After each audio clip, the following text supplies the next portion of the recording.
Hello everyone, welcome to your very own favourite education channel dear school. तो हम class 10th chemistry का 4th chapter को continue कर रहे हैं। लास्ट लेक्चर में हमने ऑर्गेनिक कंपाउंड्स के टाइप्स के बारे में डिस्कस किया था, जो कि 6 टाइप्स के होते हैं। अब उन 6 टाइप्स को हमें डिटेल में एक एक करके डिस्कस करना है। तो आज के इस वीडियो की शुरुआत हम हाइड्रोकार्बन से करने वाले हैं, और हाइड्रोकार्बन उन 6 टाइप्स में से एक टाइप है। ठीक है, तो हाइड्रोकार्बन क्या होता है, चलिए देख लेते हैं। तो हाइड्रोकार्बन नाम से हम बता सकते हैं कि ऐसा कंपाउंड जिसके अंदर हाइड्रोजन हो और कंपाउंड कार्बन हो, क्योंकि इसका नाम क्या कहता है, हाइड्रोकार्बन। मतलब कि अगर हम इसको 2 शब्दों में तोड़ दें तो यहां से हमें क्या मिल रहा है, हाइड्रोजन, और यहां से हमें क्या मिल रहा है, कार्बन। यानी ऐसा कंपाउंड जिसमें केवल और केवल हाइड्रोजन और कार्बन हो, इसके अलावा कोई दूसरा एलिमेंट ना हो, ऐसे कंपाउंड्स को हम हाइड्रोकार्बन बोलते हैं। तो हाइड्रोकार्बन की ये पहचान होती है, या तो इसमें हाइड्रोजन और कार्बन दोनों का कॉम्बिनेशन होगा।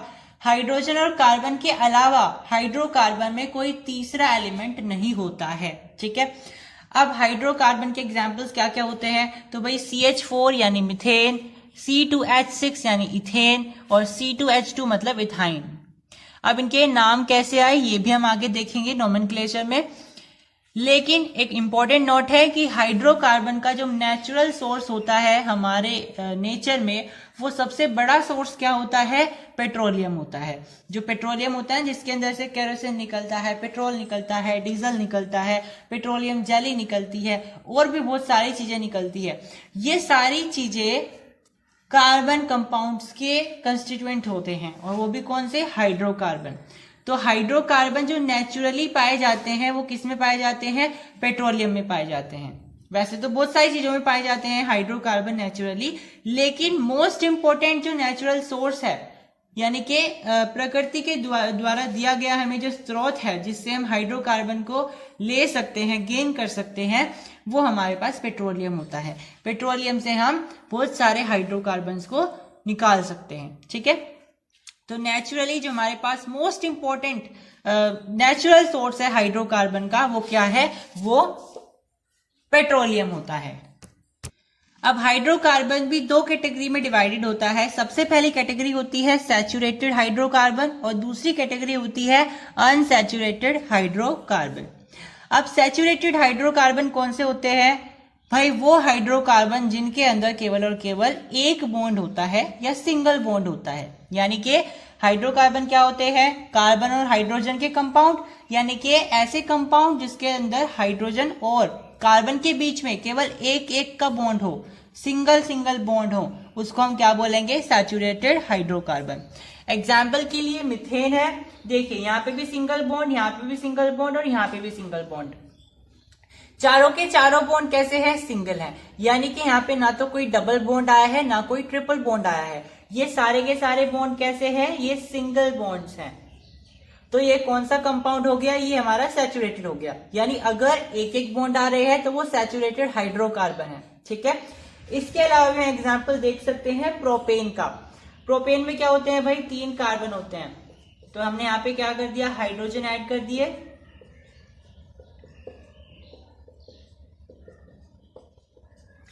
तो प्रोपेन ऐसे बनता है, तो इसमें भी क्या है, सबके बीच में सिंगल बॉन्ड है। ये भी सिंगल, ये भी सिंगल, ये भी सिंगल, ये भी सिंगल, और ऐसे ही ये सारे के सारे क्या है, ये सिंगल बॉन्ड्स हैं। इसमें ना तो कोई डबल बॉन्ड है, ना कोई ट्रिपल बॉन्ड है। ठीक है, इस तरीके से हमारे पास होता है अनसैचुरेटेड। अब अनसैचुरेटेड में क्या होगा भाई, या तो हाइड्रोकार्बन में जितने भी कार्बन है या हाइड्रोजन के एटम्स हैं उनके बीच में डबल बॉन्ड होंगे या फिर ट्रिपल बॉन्ड होंगे। यानी सैचुरेटेड में तो केवल एक एक का बॉन्ड था, सिंगल बॉन्ड्स थे, लेकिन अनसैचुरेटेड में या तो डबल हो जाएंगे या फिर ट्रिपल हो जाएंगे। ठीक है, एग्जाम्पल के लिए यहाँ पे है इथीन का एग्जाम्पल है। इसमें देखो कार्बन कार्बन के बीच में 2 बॉन्ड है। ठीक है, ऐसे यहाँ पे एक एग्जाम्पल लिखा हुआ है इथाइन का, इसमें ट्रिपल बॉन्ड आ गए, इसमें 3 बॉन्ड आ गए, और इसमें 2 बॉन्ड हैं। ठीक है, तो यानी हम यहां से ये समझ सकते हैं कि hydrocarbon according to their bonds यानी वो कितने कितने बॉन्ड्स बना रहा है इसमें हमने डिवाइड कर दिया है। सबसे पहले कैटेगरी है सैचुरेटेड की, दूसरी कैटेगरी है अनसैचुरेटेड की। सैचुरेटेड में तो वे आ जाएंगे जिनके हाइड्रोकार्बन्स के अंदर केवल और केवल सिंगल सिंगल बॉन्ड्स होते हैं। वही अनसैचुरेटेड में कौन कौन आ जाएंगे, जिसमें डबल हो या ट्रिपल बॉन्ड हो। अब यहां से हम एक बात ऑब्जर्व कर सकते हैं कि इन्होंने ना डबल वाले को और ट्रिपल वाले को एक डेफिनेशन में डाल दिया। इसका मतलब अनसैचुरेटेड भी ना दो कैटेगरी में और डिवाइड हो सकता है, या तो वो डबल बॉन्ड वाले हो या फिर वो ट्रिपल बॉन्ड वाले हो, है ना। तो हमारा हाइड्रोकार्बन का जो पूरा डिवीजन है, जो पूरा क्लासिफिकेशन है, मैंने इस चार्ट में बता दिया है। यानी हाइड्रोकार्बन की जो मेजरली दो क्लासिफिकेशंस होती है वो कौन कौन सी होती है, या तो वो सैचुरेटेड होगा या फिर वो अनसैचुरेटेड होगा। सैचुरेटेड की कोई भी क्लासिफिकेशन नहीं है। सैचुरेटेड में केवल वो सारे के सारे हाइड्रोकार्बन्स आ जाएंगे जिनके बीच में सिंगल बॉन्ड्स होते हैं, जिनमें ट्रिपल या डबल बॉन्ड का इन्वॉल्वमेंट नहीं होता है। लेकिन अनसैचुरेटेड में या तो डबल होंगे या ट्रिपल बॉन्ड्स होंगे, तो डबल के लिए अलग कैटेगरी आ जाएगी और ट्रिपल के लिए अलग कैटेगरी आ जाएगी। तो डबल वाली कैटेगरी का नाम होता है एल्कीन और ट्रिपल वाली का नाम होता है एल्काइन। ओके, सैचुरेटेड का दूसरा नाम होता है एल्केन। ध्यान रखना, यहाँ एल्केन है यानी ए है, यहाँ एल्कीन है ई है, और यहाँ वाई है यानी एल्काइन है। तो ये तीन कैटेगरी हमारे पास हाइड्रोकार्बन की आ जाती है, alkane, alkene, alkyne. Alkane saturated ही होता है, एल्कीन में डबल बॉन्ड होता है और एल्काइन में ट्रिपल बॉन्ड होता है। अब इनके निकालने के फॉर्मूले भी होते हैं। हो सकता है आपको एक क्वेश्चन आ जाए कि आपके पास ना कार्बन एटम्स हैं 2, दो कार्बन एटम्स हैं, आपको एल्केन भी निकालना है, एल्काइन भी निकालना है, एल्कीन भी निकालना है, ठीक है। तो आपके पास ना फॉर्मूले होते हैं इसके निकालने के लिए। एल्केन निकालने का फॉर्मूला होता है CnH2n+2। ध्यान रखना ये सब चीज जो है ना H के बेस में है, तो हमने यहाँ पे फॉर्मूला रखा CnH2n+2। तो वो कह रहा है कार्बन के कितने एटम है, सॉरी N की वैल्यू बेसिकली वो देगा, यहाँ पे N की वैल्यू वो हमें कितनी देगा, 2 देगा। और वही हमें कहाँ पे रखनी है, कार्बन के नीचे रखनी है, हाइड्रोजन के नीचे जो N है ना वहां रखनी है। तो बेसिकली जो N होता है ना कार्बन की संख्या ही होती है। हम इसे हाइड्रोजन के यहाँ भी रख लेते हैं, यहाँ भी रखते हैं, ये फॉर्मूले के अकॉर्डिंग होता है। तो इन्होंने कहा है N की वैल्यू 2 है, यानी कार्बन आइटम हमें 2 लेने हैं। तो हमने यहाँ पे N की वैल्यू 2 रखी, यहाँ पे भी हमने 2 रखी। सोल्व करके कितना आ जाएगा, C2H, 2 2 जा 4 प्लस 2 यानी कि 6, यानी H2H6 आ गया। यानी एल्केन कितना आ गया, H2H6 आ गया। अब डबल बॉन्ड निकालने का फॉर्मूला है CnH2n, यानी कि C2 आ जाएगा क्योंकि 2 रखना है हमें N की वैल्यू, और H कितना आ जाएगा 2 × 2, क्योंकि 2 यहाँ पहले से है, N की वैल्यू 2 रखनी है, तो कितना आ गया यहाँ से C2H4। ठीक है, इस तरीके से हम निकाल सकते हैं एल्काइन। यहाँ पे आ जाएगा C2H2 × 2 - 2, तो C2H4 - 2, यानी कि यहां से कितना आ जाएगा C2H2। तो इस तरीके से हम निकाल सकते हैं। तो चलो इसी के बेसिस पर हम प्रैक्टिस करते हैं। तो मान लीजिए अब हमें N की वैल्यू कितनी दे दी है, हमें N की वैल्यू दे दी है 5, तो हमें 5 N की वैल्यू रखनी है। ये बेसिकली N क्या है भाई, नंबर ऑफ कार्बन एटम्स ही है, तो हमें बस N की जगह ही रखना होता है। तो यहाँ पे हमने N की जगह कितना रखा, 5 रखा। ये एल्केन निकाल रहे हैं हम पहले, तो एल्केन निकालने का फॉर्मूला क्या है, CnH2n+2। तो N की जगह हमने क्या रखा, 5, ये C तो था ही, C N की जगह 5, H as it is, 2 as it is, N की जगह 5, मल्टीप्लाई में है तो मल्टीप्लाई साइन लगाएंगे, और ये +2। ध्यान रखना ये सारी की सारी चीजें H के बेस में ही हैं, इनको ऊपर मत लेकर के चले जाना। ये हो गया C5H, 2 5 × 10 +2, ये कितना हुआ C5H12, ये आ गया एल्केन। एल्कीन निकालना है तो सेम प्रोसेस करेंगे, यहाँ पे फॉर्मूला होता है CnH2n, तो N की वैल्यू 5 है तो C5H2 × 5, तो C5H10, ये आ गया एल्कीन। एल्काइन निकालना है तो सेम चीज है, N की जगह रख दीजिए 5, तो C5H2 × 5 - 2, C5H10 - 2, C5H8। तो हमारे पास एल्केन भी है, एल्कीन भी है और एल्काइन भी है। तो इस तरीके से अगर क्वेश्चन आता है, हमें कार्बन आइटम्स दे दिए जाएंगे, हम एल्केन भी निकाल सकते हैं, एल्कीन भी निकाल सकते हैं और एल्काइन भी निकाल सकते हैं। अब हमारे पास कुछ फैक्ट्स हैं। सबसे पहला फैक्ट होता है unsaturated hydrocarbon are obtained mostly from petroleum by process of cracking. भाई हमारे पास जो अनसैचुरेटेड हाइड्रोकार्बन होते हैं, मतलब कि वो सारे के सारे हाइड्रोकार्बन जिनमें या तो डबल बॉन्ड होता है या फिर ट्रिपल बॉन्ड होता है, वो जनरली पेट्रोलियम से कंस्टिट्यूट या ऑब्टेन किए जाते हैं। अब वो कैसे किए जाते हैं? एक प्रोसेस होता है जिसका नाम होता है क्रैकिंग। तो एक क्रैकिंग नाम का प्रोसेस होता है जिसके द्वारा हाइड्रोकार्बन, कौन से वाले हाइड्रोकार्बन? अनसैचुरेटेड हाइड्रोकार्बन पेट्रोलियम से निकाले जाते हैं। यस। अब बहुत इंपॉर्टेंट बात यहाँ पे लिखी हुई है, सिंपलेस्ट हाइड्रोकार्बन। हमारे पास हाइड्रोकार्बन की जनरली 3 कैटेगरी आ गई, एल्केन, एल्कीन और एल्काइन। यस। अब इसमें सबसे सिंपल से कौन है? मतलब एल्केन में सबसे सिंपल एल्केन कौन सा होता है, एल्कीन में सबसे सिंपलेस्ट कौन सा होता है, एल्काइन में सबसे सिंपलेस्ट कौन सा होता है, ये जानना बहुत जरूरी है। यहां से हम बहुत इंपॉर्टेंट ऑब्जर्वेशन भी कंक्लूड करेंगे। तो भाई सिंपलेस्ट एल्केन क्या होता है? मीथेन होता है। एल्कीन क्या होता है सबसे सिंपलेस्ट? इथीन होता है। और एल्काइन क्या होता है सबसे सिंपलेस्ट? इथाइन होता है। इथाइन का एक दूसरा नाम भी होता है जिसका नाम होता है एसिटिलीन। एसिटिलीन जनरली इसका कॉमन नेम होता है और ट्राइवियल नेम होता है। इसे एग्जाम में पूछ लिया जाता है। ठीक है। अब ये तो हमने इनके पढ़ लिए कि ये सिंपलेस्ट होते हैं। एल्केन का मीथेन हो गया, एल्कीन का इथीन हो गया और एल्काइन का इथाइन हो गया। ठीक है। बट क्या हमें रटने हैं? नहीं, हमें यहां से एक बहुत इंपॉर्टेंट इंफॉर्मेशन गेन करनी है। वो कौन सी इंफॉर्मेशन है? देखिए, आप यहाँ पे ये देख पा रहे हैं कि जो एल्केन है वो सबसे सिंपलेस्ट, यानी शुरू कहां से हो रहा है? जहां पे कार्बन 1 है। सिंपलेस्ट होने का मतलब क्या है? यहाँ पे जिसमें कम से कम कार्बन हो, यानी कि lowest number of carbon atoms जिसमें होंगे वो सबसे सिंपल होगा। तो सबसे सिंपल होने का मतलब क्या है? उसके अंदर कार्बन एटम्स की सबसे कम संख्या होना। यानी कि एल्केन में सबसे सिंपल कौन है? मीथेन है। मीथेन में कार्बन कितना होता है? 1 होता है। वही अगर तुम एल्कीन में देखो तो सबसे सिंपल इथीन है। इसमें कार्बन कितने हैं? 2 हैं। C2 है ना, C2H4 है, यानी कि सबसे सिंपल इसमें 2 कार्बन वाला होगा। यानी कि ऐसा एल्कीन एग्जिस्ट ही नहीं करता है जिसमें 1 कार्बन हो। ठीक है, ऐसा एल्कीन एग्जिस्ट ही नहीं करेगा जिसमें 1 कार्बन होगा।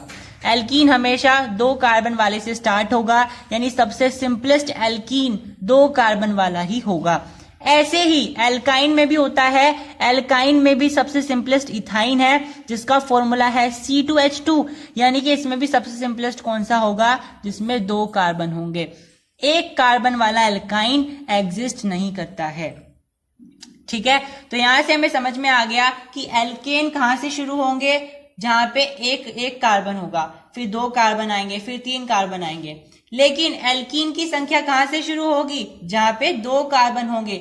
2 कार्बन से यहाँ पे शुरुआत हो जाएगी, फिर 3 आएंगे, 4 आएंगे। ऐसी एल्काइन में क्या होगा? 2 से स्टार्ट होगा, उसके हिसाब से आएगा। ठीक है, 2 आएंगे, 3 आएंगे, फिर 4 आएगा। ठीक है। अब जो अनसैचुरेटेड हाइड्रोकार्बन होते हैं ना, वो ज्यादा रिएक्टिव होते हैं इन कंपैरिजन टू सैचुरेटेड। इसका मतलब ये है कि अगर कंपाउंड्स के पास, हाइड्रोकार्बन वाले कंपाउंड्स के पास मल्टीपल बॉन्ड है, या तो डबल या ट्रिपल, तो वो ज्यादा रिएक्टिव होंगे इन कंपैरिजन टू अगर उन हाइड्रोकार्बन के पास केवल 1 सिंगल बॉन्ड है। ठीक है, तो अनसैचुरेटेड हाइड्रोकार्बन मतलब या तो एल्कीन या एल्काइन। तो एल्कीन और एल्काइन ज्यादा रिएक्टिव होते हैं in comparison to alkane. Hello everyone, welcome to your very own favourite education channel dear school. आज हम क्या पढ़ने वाले हैं? तो आज हम क्लास 10th केमिस्ट्री का last chapter that is carbon and its compound को कंटिन्यू कर रहे हैं। लास्ट लेक्चर में मैंने आपको बताया था एल्कीन क्या होता है, एल्केन क्या होता है और एल्काइन क्या होता है। अब इसके साथ ही हमारे पास एक ग्रुप आता है जिसका नाम होता है एल्काइल ग्रुप। तो आज की इस वीडियो की शुरुआत हम उसी से करते हैं। तो वीडियो में आगे बढ़ने से पहले आप चैनल को सब्सक्राइब कर लीजिए और वीडियो को लाइक कर सकते हैं। चलिए, तो आज हम पढ़ने वाले हैं एल्काइल ग्रुप के बारे में। तो ये जो एल्काइल ग्रुप है ना, ये एल्केन से बनता है। एल्केन क्या होते हैं भाई? एल्केन वो हाइड्रोकार्बन्स होते हैं जिसमें सिंगल बॉन्ड्स होते हैं। तो अगर आप उस सिंगल बॉन्ड्स वाले एल्केन को लो तो उसी से हम क्या बना पाएंगे? उसी से हम एल्काइल बना पाएंगे। अब हम कैसे बना सकते हैं एल्केन से एल्काइल?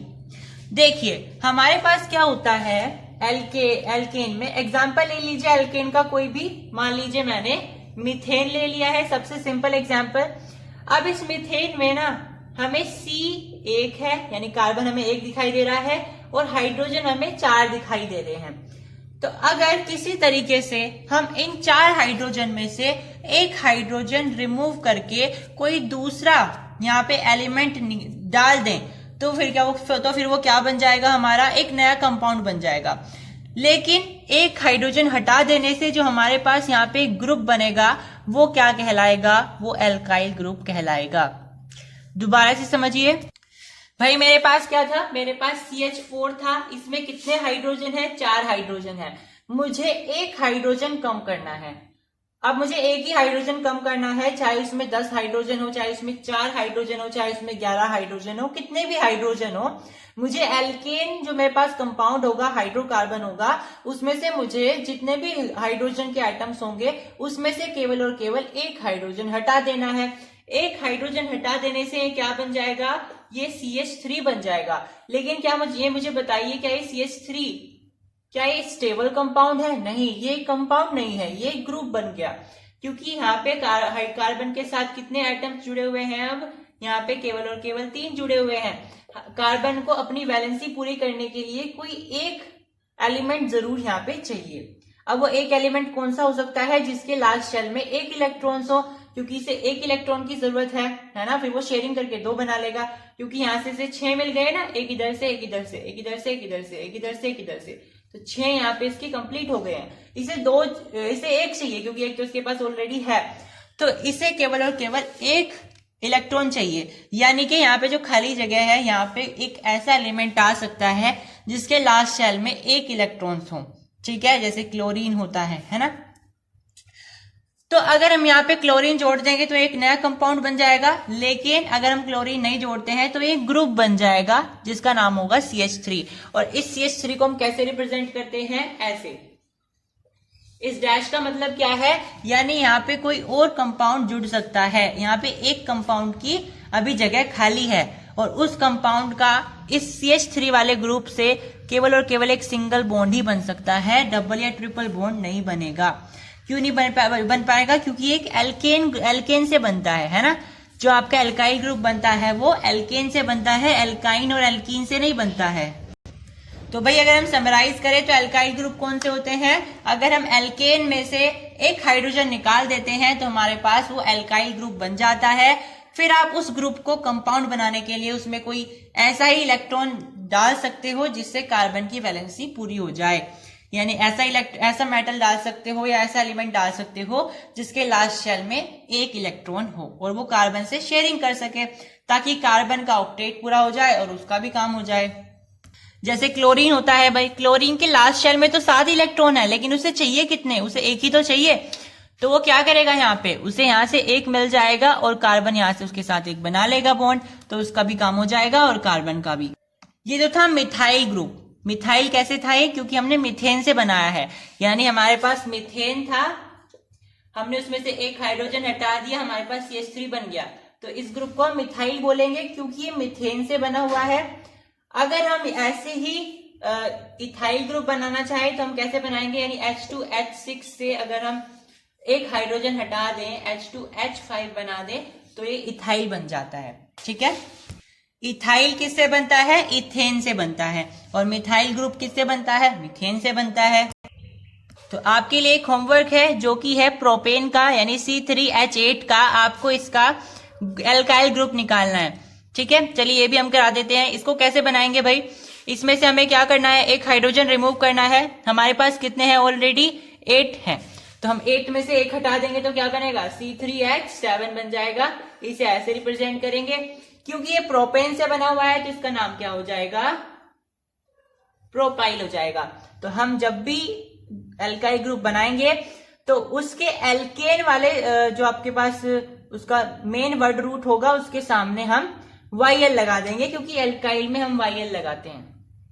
ठीक है, जैसे हमारे पास मीथेन था,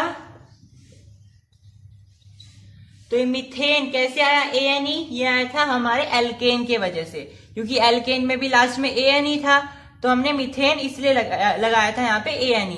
अब क्योंकि हम एल्काइल बना रहे हैं तो इसकी जगह हम यहाँ पे मिथाइल कर देंगे। ऐसी प्रोपेन में हम प्रोपाइल कर देंगे और इथेन में हम मिथाइल कर देंगे। तो ऐसे हम एल्काइल ग्रुप को बनाते हैं। अब हमारे पास है ब्यूटेन। ब्यूटेन क्या है भाई, एक एल्केन है, क्योंकि इसमें लास्ट में ANE लगा हुआ है। जब भी हम कोई एल्केन बनाते हैं तो उसके लास्ट में हम, एल्केन की स्पेलिंग क्या होती है, ANE होती है, तो बाद में हम ANE जोड़ देते हैं। जब भी हम कोई एल्कीन बनाते हैं तो यहाँ पे एल्कीन की स्पेलिंग में क्या है, ENE है, तो हम हमेशा ENE जोड़ देते हैं। एल्काइन में ENE जोड़ देते हैं, YNE जोड़ देते हैं। ठीक है, तो ये इनके पहचान होती है। अगर ANE लगाया तो यानी वो एल्केन है, क्योंकि एल्केन के जब हम बनाते हैं तो हम ANE लगाते हैं। जैसे हमारे पास मीथेन होता है, तो मीथेन एक एल्केन है, इसमें ANE लगा हुआ है। ठीक है, इस तरीके से।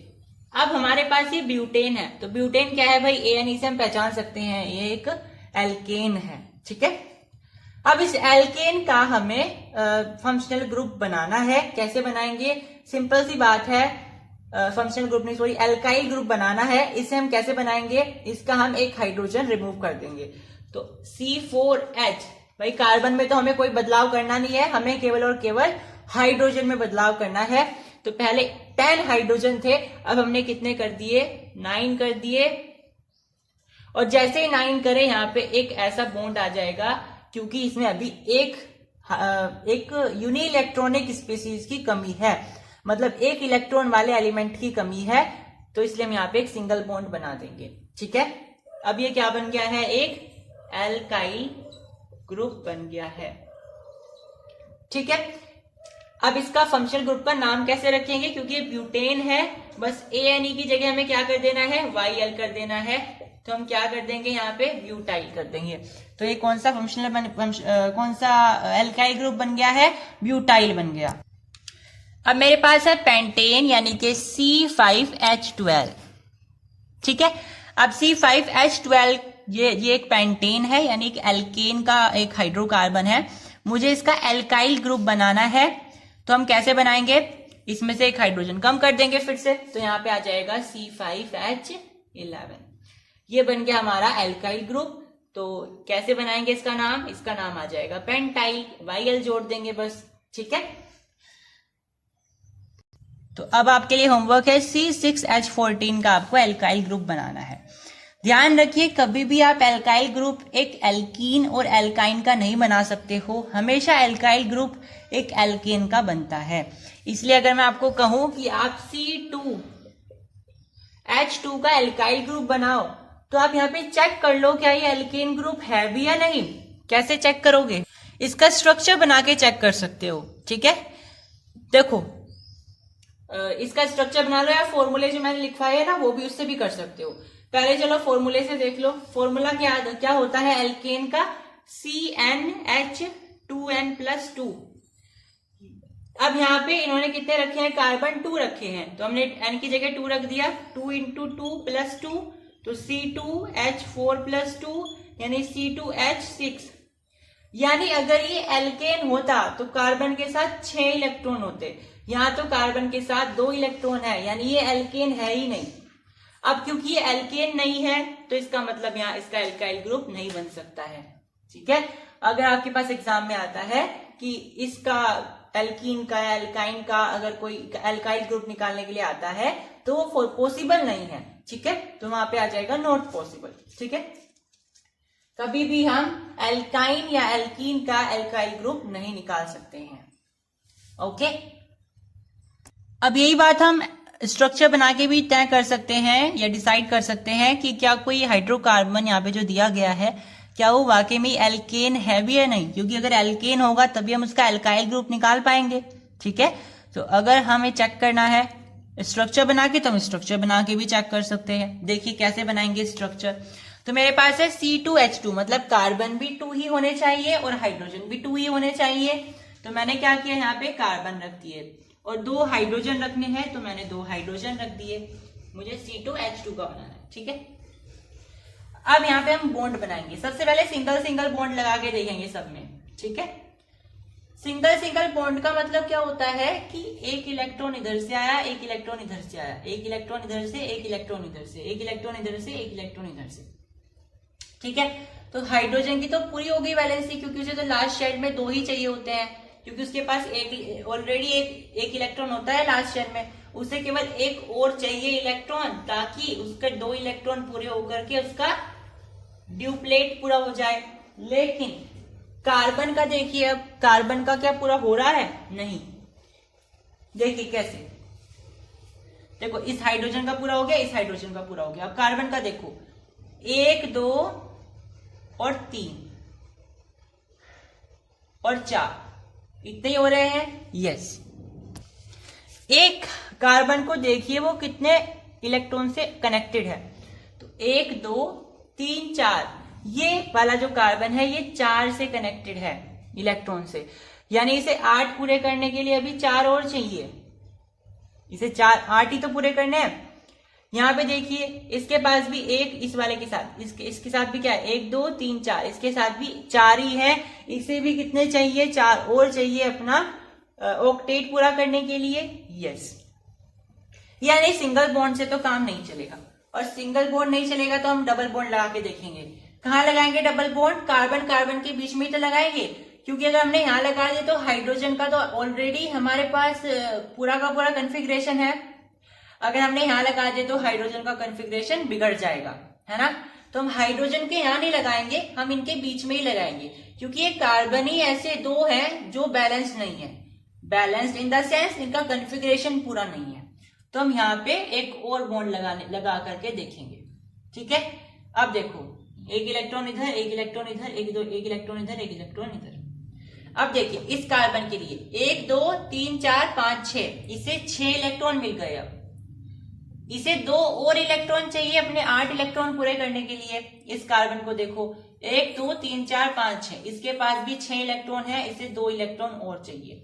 यानी कि डबल बॉन्ड से भी काम नहीं चला है, अब हमें एक और बॉन्ड लगाना पड़ेगा। तो हमने एक बॉन्ड और लगा दिया। अब चेक करिए इस कार्बन के लिए 1 2 3 4 5 6 7 8, यस, अब इसके 8 इलेक्ट्रॉन पूरे हो गए हैं, यानी इसका ऑक्टेट पूरा हो गया है। ऐसे इसका देखिए 1 2 3 4 5 6 और 7 8, इसके भी 8 इलेक्ट्रॉन पूरे हो गए हैं, यानी इसका भी ऑक्टेट पूरा हो गया है। इधर हाइड्रोजन का भी पूरा का पूरा ड्यूप्लेट है, यानी इसका स्ट्रक्चर कैसे बन जाएगा भाई? इसका स्ट्रक्चर बन जाएगा कुछ ऐसे।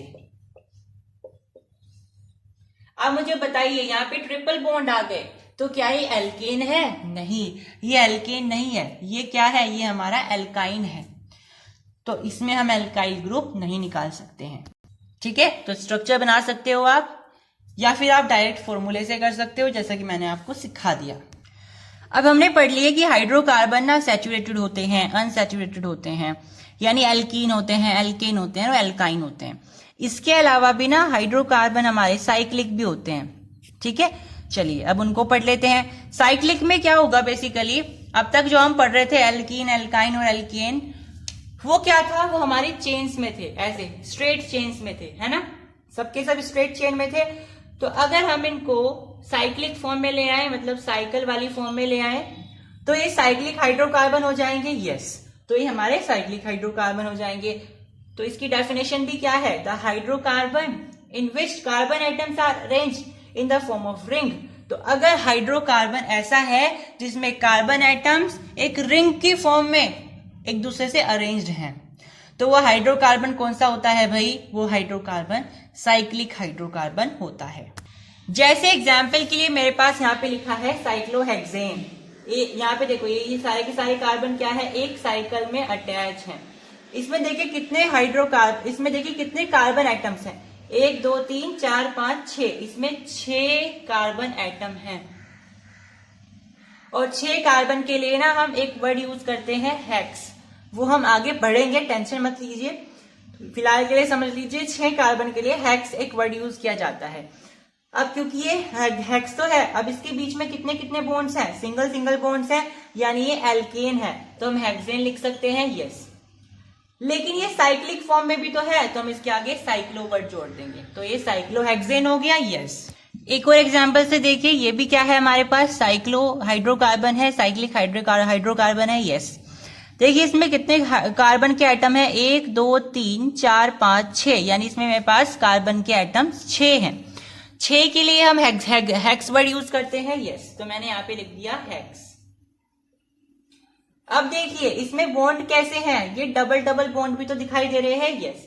तुम कहोगे नहीं इसमें तो सिंगल भी है, भाई अगर हमारे पास डबल भी है, सिंगल भी है, ट्रिपल भी है, तो हम प्रायोरिटी किसे देते हैं, जो सबसे ज्यादा अनसैचुरेटेड है, यानी हम प्रायोरिटी देंगे डबल बॉन्ड को, ठीक है। तो यानी यहाँ पे क्या वर्ड जुड़ जाएगा, ईन जुड़ जाएगा, क्योंकि ये एल्कीन ग्रुप के हो गए, डबल बॉन्ड है तो क्यों हमने यहाँ पे ईन जोड़ दिया, और क्योंकि ये साइक्लिक है तो हमने इसको साइक्लो बोल दिया, यानी साइक्लोहेक्सीन है। अब ध्यान से सुनिए एक बहुत इंपॉर्टेंट बात, ये जो साइक्लोहेक्सीन होता है जो आपको दिखाई दे रहा है, इसका एक दूसरा नाम होता है, यानी कि ट्राइबल नाम होता है या कॉमन नाम होता है, जिसका नाम होता है बेंजीन। तो साइक्लोहेक्सीन का एक कॉमन नेम होता है जिसको हम बेंजीन बोलते हैं। इसके स्ट्रक्चर में अल्टरनेट पर डबल बॉन्ड होते हैं, यानी यहाँ पे सिंगल आए फिर डबल, फिर सिंगल फिर डबल, सिंगल डबल, इस तरीके से होते हैं। अब हमने यहां से एक बात ऑब्जर्व करी कि जो हमारे पास साइक्लिक हाइड्रोकार्बन है ना, वो भी double bond single bond, double bond single bond या ट्रिपल बॉन्ड, इस तरीके से क्लासिफाइड है। यानी हम इनको दो कैटेगरी में क्लासिफाई कर सकते हैं, सैचुरेटेड साइक्लिक हाइड्रोकार्बन और अनसैचुरेटेड हाइड्रोकार्बन, है ना, कर सकते हैं, यस। सैचुरेटेड साइक्लिक हाइड्रोकार्बन में कौन आ जाएंगे, जिनके बीच में सिंगल सिंगल बॉन्ड्स होंगे, यस। अनसैचुरेटेड साइक्लिक हाइड्रोकार्बन में कौन आ जाएंगे, जिनमें डबल बॉन्ड होंगे या सिंगल बॉन्ड होंगे, यस। तो मैंने यही क्लासिफिकेशन यहाँ पे इस चार्ट में बता दिया है। साइक्लिक हाइड्रोकार्बन दो कैटेगरी में आएंगे, सैचुरेटेड और अनसैचुरेटेड। सैचुरेटेड में केवल और केवल सिंगल बॉन्ड्स होंगे, जैसे एग्जाम्पल आपको दिखाई दे रहा है साइक्लोहेक्सेन का, इसमें सारे के सारे सिंगल बॉन्ड्स हैं। अब अनसैचुरेटेड में ना एक इंपॉर्टेंट बात होती है, अनसैचुरेटेड में हम जनरली क्या देखते थे, या तो डबल बॉन्ड होते थे या ट्रिपल बॉन्ड होते थे, लेकिन अगर वो साइक्लिक हाइड्रोकार्बन है तो उसमें अनसैचुरेटेड होने के बावजूद केवल और केवल एक डबल बॉन्ड ही होंगे, मतलब ट्रिपल बॉन्ड नहीं होंगे, ठीक है। तो अनसैचुरेटेड में यहाँ पे डबल बॉन्ड आए, देखिए डबल बॉन्ड है यहाँ पे अल्टरनेट, यस। कभी भी साइक्लिक हाइड्रोकार्बन में ट्रिपल बॉन्ड नहीं आएंगे, ठीक है। तो ये आपके लिए एक इंपॉर्टेंट बात थी कि साइक्लिक हाइड्रोकार्बन जो कि सैचुरेटेड हैं, उनमें कभी भी ट्रिपल बॉन्ड नहीं आएंगे, केवल और केवल डबल बॉन्ड ही आएंगे, जैसे यहाँ पे है बेंजीन का एक एग्जाम्पल। चलिए अब हमारे पास कुछ इंपॉर्टेंट से फैक्ट्स हैं।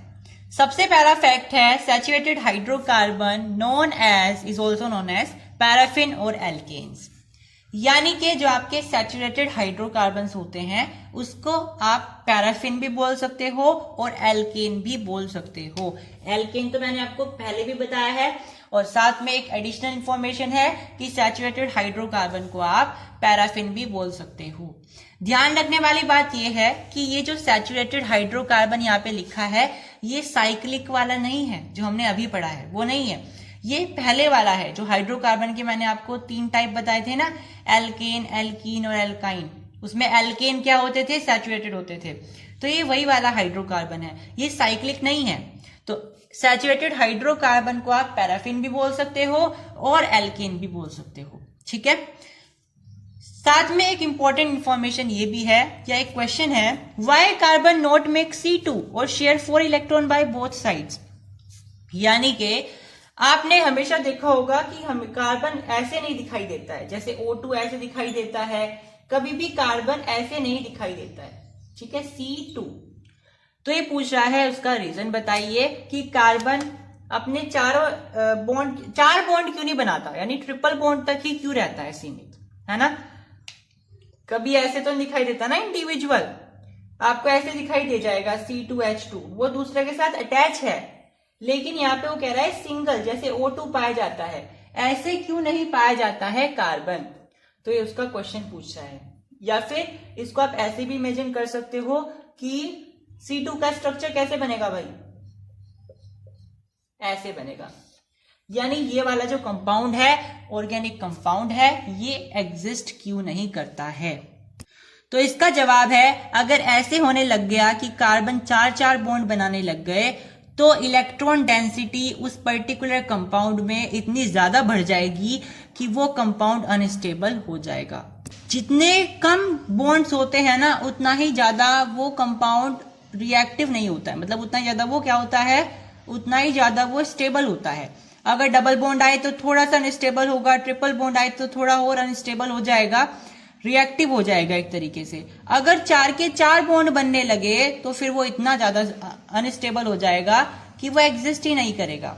ठीक है, तो हमेशा ध्यान रखेंगे कि कभी भी C2 यानी कि 4-4 बॉन्ड अगर बन रहे हैं कार्बन और कार्बन के बीच में, तो ऐसा एग्जिस्ट नहीं होगा, ऐसा पॉसिबल नहीं है। ऐसा इसलिए नहीं है क्योंकि ऐसा करने से इलेक्ट्रॉन डेंसिटी बढ़ जाएगी, और इलेक्ट्रॉन डेंसिटी के बढ़ने से क्या होगा भाई, वो एटम या वो कंपाउंड बहुत ज्यादा अनस्टेबल हो जाएगा।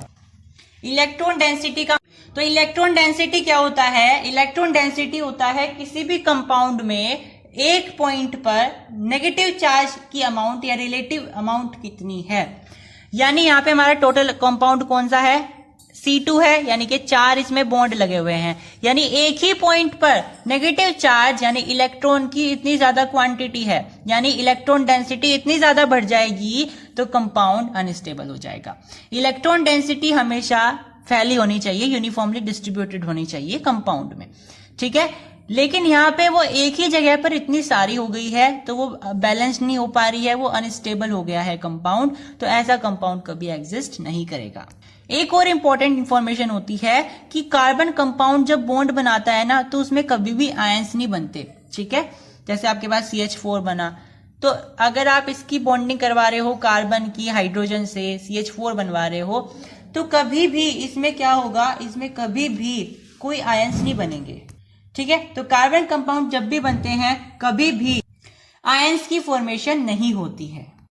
तो चलिए फाइनली हम स्टार्ट करने वाले हैं अपने चैप्टर का मोस्ट इंपॉर्टेंट टॉपिक, जिसका नाम है नॉमेनक्लेचर। अब इसका मतलब ये नहीं है कि पूरे चैप्टर में एग्जाम में बस यही आएगा। जनरली बच्चों को ये बहुत चैलेंजिंग लगता है जो टॉपिक है नॉमेनक्लेचर का, तो आज इसको हम इसलिए इंपॉर्टेंट बोल रहे हैं क्योंकि ये चैलेंजिंग होता है और इसको हम बिल्कुल इजीली एक्सप्लेन करेंगे, आपके सबके समझ आ जाए। ठीक है, तो चलिए नॉमेनक्लेचर का सबसे पहले बेसिस जान लेते हैं। नॉमेनक्लेचर होता क्या है, कैसे हम इसको करते हैं, वो हम नेक्स्ट लेक्चर में देखेंगे। ठीक है, तो भाई नॉमेनक्लेचर का मतलब पता है क्या होता है, नामकरण। ठीक है, एक तरीके से हम बोल सकते हैं इसका मतलब होता है नामकरण करना। जैसे जब आपका जन्म होता है तो आप लोग क्या करते हो, पंडित से प्रिस्क्रिप्शन लेते हो कि हम अपने बच्चे का नाम क्या रखें।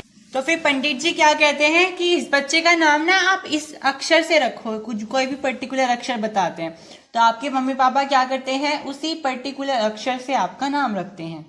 ठीक है, वो तो हमारे कॉमन लैंग्वेज में होता है, कॉमन डेली लाइफ में होता है। लेकिन पता है हमारे पास ना इतने सारे कंपाउंड्स होते हैं, जनरली ऑर्गेनिक कंपाउंड्स होते हैं। इनऑर्गेनिक के जो नॉमेनक्लेचर हैं वो तो हम 11th क्लास में देखते हैं।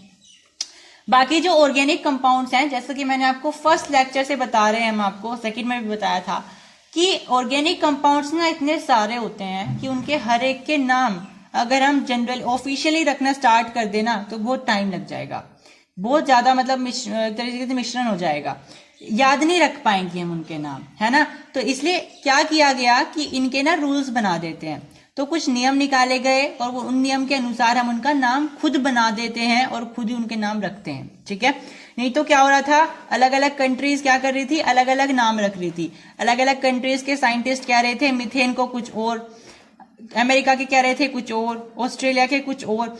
तो अलग अलग कंट्रीज ना अलग अलग ऑर्गेनिक कंपाउंड के अलग अलग नाम रख रही थी, तो उससे क्या हो रहा था, बहुत ज्यादा मैशअप हो रहा था। तो भाई जो हमारी IUPAC है यानी कि international union of pure and applied chemistry ने क्या किया है, उन्होंने एक रूल्स बताए, बहुत सारे रूल्स बताए, जिसके अनुसार हम उनके नाम खुद रखते हैं। ठीक है, ऑर्गेनिक कंपाउंड्स के नाम खुद रखते हैं। ठीक है, तो जो हम नोमेनक्लेचर करेंगे ना वो दो तरीके की होती है। एक तो होता है ट्राइबल सिस्टम यानी कि कॉमन नेम्स, और एक होता है IUPAC नेम, यानी जो हमारे पास कंपाउंड्स होते हैं ना उनके हम कॉमन नेम भी रख लेते हैं और उनके हम IUPAC नेम भी रखते हैं।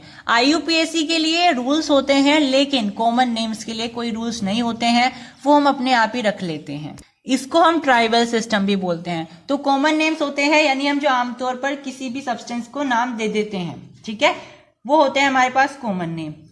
इनका कोई भी ऐसा रूल नहीं होता है कि कॉमन नेम रखने के लिए आपको इस वाले रूल का फॉलो करना है, ऐसा कुछ नहीं होता है। IUPAC नेम रखने के लिए आपको बहुत सारे रूल्स प्रिस्क्राइब्ड होते हैं IUPAC के द्वारा, उनका यूज करके आप नाम रखते हो। लेकिन कॉमन नेम के लिए ऐसा एज सच कोई ऑर्गेनाइजेशन नहीं है जो आपको रूल्स दे। वो हम generally country to country vary करती है ये, और हर एक आदमी इसके लिए कॉमन नेम अलग से भी निकाल सकता है, पर ऑफिशियली जो हर एक कंट्री के लिए कॉमन नेम है वो प्रिस्क्राइब्ड है वहां के साइंटिस्ट के द्वारा। तो ऐसे बहुत सारे कॉमन नेम्स हैं जो IUPAC भी एक्सेप्ट करता है, ठीक है। कौन कौन से हैं? जैसे कि एसिटिक एसिड। एसिटिक एसिड एक ऐसा कॉमन नेम है जिसको IUPAC भी एक्सेप्ट करता है।